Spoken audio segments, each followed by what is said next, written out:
मंत्री तुम्मला नागेश्वर राव ने रेवंत रेड्डी द्वारा समर्पित उम्मीदवार सुनीता महेंद्र रेड्डी को भारी बहुमत से जिताने का आह्वान किया है। कांग्रेस कार्यकर्ताओं ने अलवाल जयलक्ष्मी गार्डन में एक बैठक का आयोजन किया। कांग्रेस पार्टी के नेताओं और कार्यकर्ताओं ने सुझाव दिया है कि उनमें से प्रत्येक को इन 50 दिनों तक निस्वार्थ भाव से काम करना चाहिए ताकि यह सुनिश्चित हो सके कि सुनीता महेंद्र रेड्डी भारी बहुमत से जीते। नेताओं और कार्यकर्ताओं को पार्टी के प्रति वफादार रहना चाहिए। हम सभी की जिम्मेदारी है कि हम ईमानदारी से लड़े और सुनीता महेंद्र रेड्डी को भारी बहुमत से जिताकर संसद में भेजें।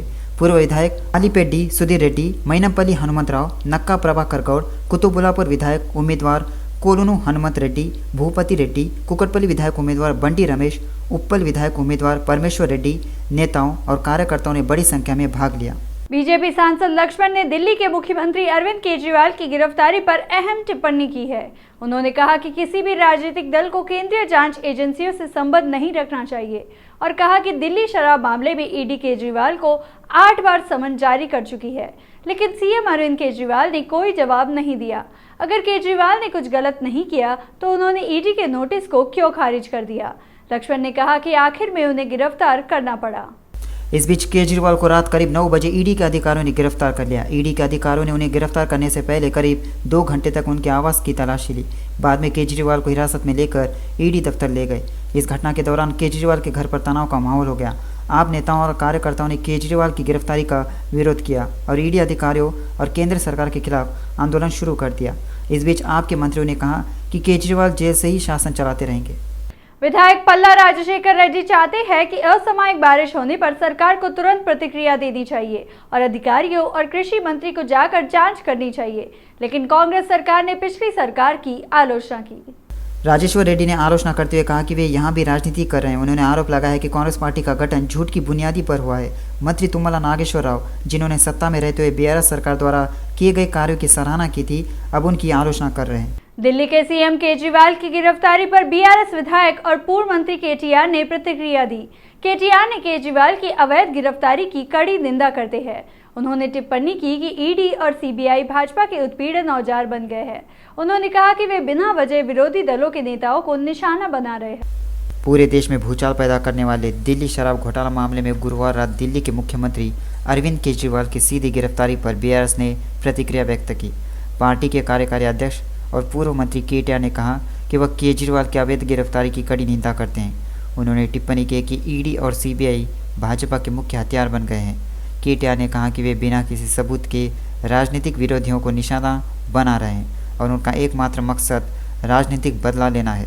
पूर्व मंत्री और सूर्यापेट विधायक जगदीश रेड्डी ने कहा कि कांग्रेस के मंत्रियों के पास किसानों की बात सुनने का समय नहीं है।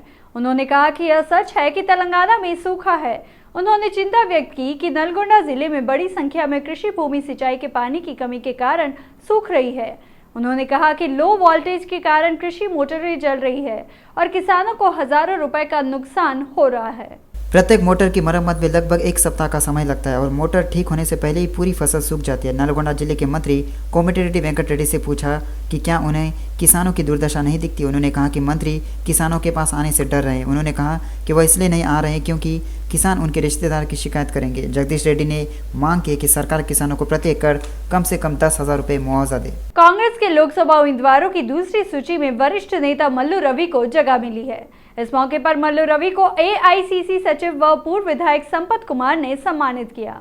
नागर कर्नूल कांग्रेस पार्टी ने मल्लू रवि को अपना उम्मीदवार घोषित किया। इस मौके पर एआईसीसी सचिव व पूर्व विधायक संपत ने मल्लू रवि से मुलाकात की। संपत कुमार ने कहा कि मल्लू रवि नागर कर्नूल के सांसद के रूप में भारी बहुमत से जीतेंगे। Osmania university college of engineering mechanical engineering विभाग मैकारिना नाम से एक राष्ट्रीय स्तर की संगोष्ठी का आयोजन कर रहा है। भारत फोर्स लिमिटेड के associate vice president funny Kaundinya 2 दिवसीय उद्घाटन समारोह के मुख्य अतिथि थे। उन्होंने कहा कि यह संगोष्ठी विद्यार्थियों में छुपे कौशल को सामने लाने में उपयोगी होगी। संयोजक अनुराग और सह संयोजक शशांक रेड्डी ने बताया कि इस बार एरोस्पेस थीम ली गई है। उन्होंने कहा कि यह थीम एरोस्पेस इंडस्ट्री को उजागर करने के लिए ली गई है। इस कार्यक्रम में विभाग प्रमुख प्रोफेसर चंद्रशेखर रेड्डी, संकाय सलाहकार डॉक्टर नागवेनी, संयोजक अनुराग, सह संयोजक शशांक रेड्डी, सुमा हेमंत अनुनय, आदित्य वर्धन और अन्य ने भाग लिया। तेलंगाना आंदोलनकर्ता शेखर गौड़ ने कहा कि उन्होंने तेलंगाना आंदोलन में भाग लेने वाले कार्यकर्ताओं का अपमान करने वाले बीआरएस पार्टी के वरिष्ठ नेता बद्दम परसुराम रेड्डी के खिलाफ नेरेडमेट पुलिस स्टेशन में शिकायत दर्ज कराई है। उन्होंने दुख व्यक्त करते हुए कहा कि 137 विनायक नगर के व्हाट्सएप ग्रुप में बद्दम परशुराम रेड्डी ये शराब के नशे में धुत होकर कार्यकर्ताओं को अंधाधुंध वॉइस मैसेज भेजकर अपमानित किया। उन्होंने तेलंगाना के कार्यकर्ता शेखर गौड़ पर आरोप लगाया कि उन्होंने परशुराम रेड्डी पर सवाल उठाने के लिए अपना विवेक खो दिया है। व्हाट्सएप ग्रुप में परशुराम रेड्डी ने शिकायत की कि उन्होंने ऐसी भाषा में उनका अपमान किया है जिसे मौखिक रूप से कहना संभव नहीं था। मैं तुम्हारा अंत देखूंगा। परशुराम रेड्डी ने शेखर गौड़ को चेतावनी दी कि वह जल्द ही आपका काम करेंगे। उन्होंने कहा कि उन्होंने शराब के नशे में कार्यकर्ताओं का अपमान करने वाले बद्दम परशुराम रेड्डी के खिलाफ कार्रवाई करने के लिए पुलिस स्टेशन में शिकायत दर्ज कराई। कृष्णमूर्ति गौड़, गोपाल मोदीराज, गोपी यादव, इप्पा कार्यक्रम में श्रीनिवास रेड्डी, सुधाकर चारी, सागर गौड़, हेमंत चौधरी, स्वामी गौड़, कुमार, मच्छेंद्र, रंजित, राजू, संदीप और अन्य ने भाग लिया। हैदराबाद महानगर विकास प्राधिकरण बड़े उपनगरों में नियोजित शहरीकरण को उच्च प्राथमिकता दे रहा है। HMDA GHMC के अधिकार क्षेत्र को पार करने के बाद नव विकासशील नगर पालिकाओं और अन्य निगमों में आवश्यक विकास कार्यों के लिए विशेष धन आवंटित करता है और उन कार्यों को स्वयं करता है। तेलंगाना राज्य के गठन के बाद हैदराबाद का आउटर रिंग रोड से आगे विस्तार हो रहा है। इस संदर्भ में HMDA शहरीकरण के अनुसार पारिस्थितिक संतुलन को परेशान किए बिना हैदराबाद मेट्रोपॉलिटन क्षेत्र के भीतर हरियाली बढ़ाने के लिए तालाबों के सौंदर्यीकरण और पार्कों के निर्माण जैसे कार्य कर रहा है। हाल ही में बड़े उपनगरों में अमीनपुर नगर पालिका में 2 तालाबों और 2 और पार्कों के विकास के लिए HMDA का शहरी वानिकी विभाग 3 करोड़ 36 लाख की कुल निधि के साथ अमीनपुर नगर पालिका में भू निर्माण कार्य करेगा, जबकि HMDA के तहत झील संरक्षण समिति तालाबों की सीमाओं का निर्धारण करेगी और उनकी सुरक्षा के लिए उपाय करेगी। सभी तालाबों को स्थानीय लोगों के लिए सुखद बनाने के लिए सुंदर लॉन से सजाया जाएगा। HMDA बड़ी मात्रा में विभिन्न पौधे लगाकर हरियाली बढ़ाने के लिए कड़ी मेहनत कर। स्कूली छात्रों को पुलिस के प्रति जागरूक करने के लिए नरेडमेट के SRDG स्कूल के छात्रों को नरेडमेट पुलिस स्टेशन लाया गया और वहां छात्रों से पुलिस ने बात की। इस दौरान पुलिसकर्मियों ने थाने में कमांड कंट्रोल कैमरों के बारे में बताया। उन्होंने बताया कि कैसे बाहर होने वाले अपराधों का पता लगाने के लिए CCTV कैमरों को पुलिस स्टेशन से जोड़ा जाता है। इस अवसर पर छात्रों द्वारा पूछे गए सवालों का पुलिसकर्मियों और अधिकारियों ने जवाब दिया। साथ ही देश में पुलिस सेवा के बारे में जानकारी दी। ट्रैफिक नियमों का पालन करने से ही ट्रैफिक सुरक्षित रहेगा। North zone traffic ACP Ganda Shankar Raju ने कहा, नेहरू युवा केंद्र संगठन, यातायात पुलिस, सड़क परिवहन विभागों ने संयुक्त रूप से राष्ट्रीय सेवा योजना के सहयोग से निजाम कॉलेज में सड़क सुरक्षा जागरूकता यातायात नियम पर एक सेमिनार का आयोजन किया। कार्यक्रम की अध्यक्षता निजाम कॉलेज की प्राचार्य आचार्य B भीमानी की। ACP ने चिंता जताई कि यातायात नियमों का पालन न करने के कारण हर साल हजारों लोग अपनी जान गंवा देते हैं। उन्होंने कहा कि जीवन हर व्यक्ति के लिए बहुत कीमती है। जीवन का मूल्य जानना और नियमों का पालन करना ज़रूरी है। उन्होंने कहा कि इस बात का ध्यान रखना चाहिए कि अगर किसी व्यक्ति की मौत हो जाती है तो उसके परिवार वाले दुख में डूब जाते हैं। इस मौके पर north zone traffic ACP Gandla Shankar Raju ने PowerPoint प्रेजेंटेशन के जरिए छात्रों को सड़क दुर्घटनाओं पर कुछ वीडियो और तस्वीरें दिखाईं। निजाम कॉलेज के प्राचार्य ने कहा कि विशेषकर युवा एवं विद्यार्थी सड़क सुरक्षा के प्रति जागरूक रहे एवं यातायात नियमों का पालन करें। साथ ही उन्होंने छात्रों से समाज में यातायात नियमों, सड़क सुरक्षा के बारे में जागरूकता बढ़ाने में अपनी भूमिका निभाने को कहा। आम आदमी पार्टी के संस्थापक अध्यक्ष और दिल्ली के मुख्यमंत्री केजरीवाल की अवैध गिरफ्तारी के खिलाफ आम आदमी पार्टी के नेताओं ने विरोध प्रदर्शन किया। आम आदमी पार्टी के तेलंगाना राज्य संयोजक दिड्डी सुधाकर और कार्यकर्ताओं ने हैदराबाद में राज्य भाजपा कार्यालय में मोदी मुर्दाबाद लिखी तिकतियों के साथ एक विरोध रैली निकाली। आम आदमी पार्टी के नेताओं और कार्यकर्ताओं ने BJP दफ्तर का घेराव करने की कोशिश की। वहां मौजूद पुलिस ने उन्हें बैरिकेडिंग के जरिए रोक लिया। इसमें आम आदमी पार्टी कार्यकर्ताओं और पुलिस के बीच तीखी नोकझोंक हुई। एक समय पर प्रदर्शनकारियों को गिरफ्तार कर लिया गया और पुलिस वाहन में बेगम बाजार पुलिस स्टेशन ले जाया गया। कुछ देर के लिए वहां तनावपूर्ण स्थिति बन गई। चादरघाट पुलिस ने ईस्ट जोन टास्क फोर्स के साथ मिलकर बिना किसी सबूत के ले जाई जा रही 49 लाख रुपए की हवाला नकदी जब्त की है। पूर्वी क्षेत्र टास्क फोर्स के कर्मचारी और चादरघाट पुलिस स्टेशन को सूचना मिली कि चादरघाट के माध्यम से बड़ी मात्रा में नकदी ले जाया जा रहा है। उन्होंने संयुक्त रूप से चादरघाट के छोटे पुल पर निगरानी की।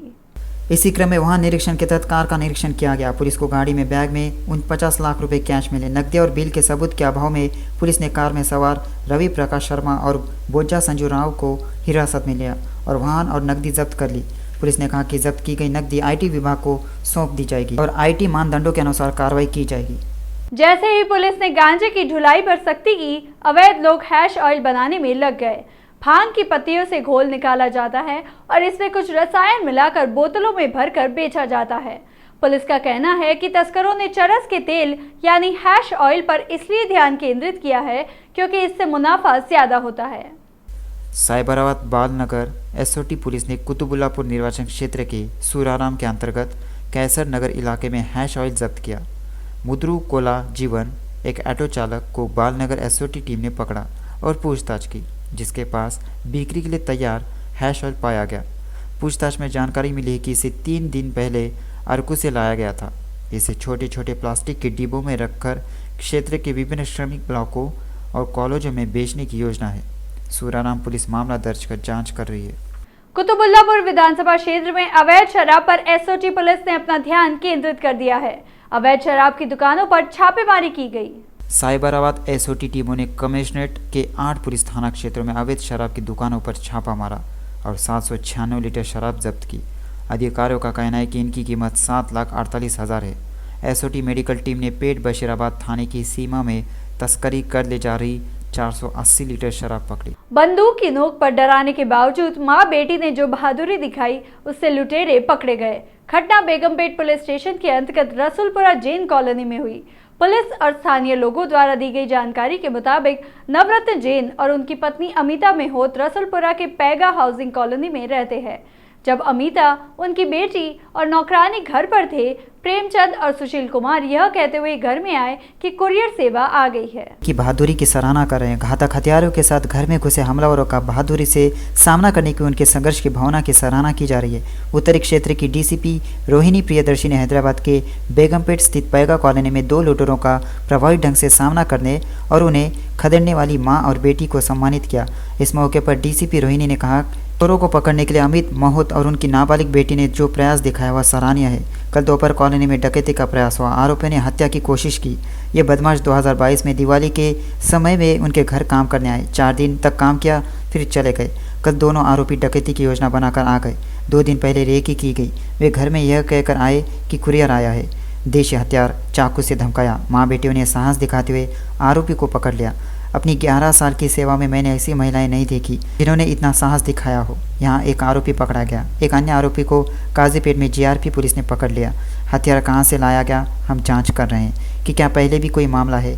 डीसीपी रोहिणी प्रियदर्शिनी ने कहा कि महिलाओं को आत्मरक्षा भी सीखनी चाहिए।